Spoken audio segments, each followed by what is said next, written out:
శుభాకాంక్షలు.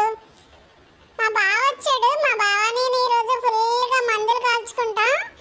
బావ మందులన్నీ పట్టుకుని పదా బయటికి, మన ఇద్దరం వెళ్ళి మందులు కాల్చుకుందాం. ఉండు బావ, కొంచెం అన్నం ఉంది, తినేసి వచ్చేస్తాను. అప్పుడే కాల్చుకున్నావు. డోర్లన్నీ ఓపెన్ చేయి, లైట్లన్నీ వెయ్యి, చీకటిగా ఉంది కదా. ఉండు బావ, 5 నిమిషాలు, నేను తినేసి వచ్చేస్తాను ఫాస్ట్గా. అప్పుడు ఇద్దరము కలిపి కాల్చుకుందాం. చాలా మందులు తెచ్చుకున్నాం దీపావళికి. ఇంకా కొన్ని నాగుల చవితికి ఉంచుకున్నాం, ఇంకా కార్తీక పౌర్ణమికి ఉంచుకోవాలి, అన్నీ ఉంచుకోవాలి. డాడీ మీరు గేట్ తీసేయండి, నేను ఈ లోపు అన్నం తినేసి వచ్చేస్తాను ఫాస్ట్గా.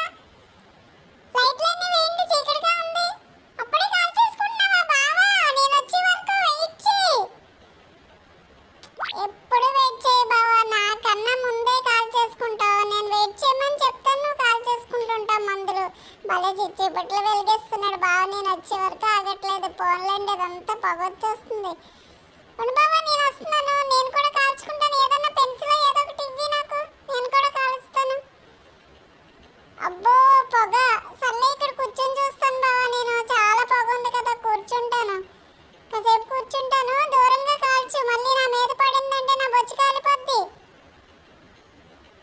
అగ్గిపెట్టితో కాలుస్తావా? Okay okay. పెన్సిళ్ళు పెట్టేవిగలు అన్నీ కాల్చు బావా. నాకు దూరంగా కాల్చు. నా తోకగానే అంటించేసావు.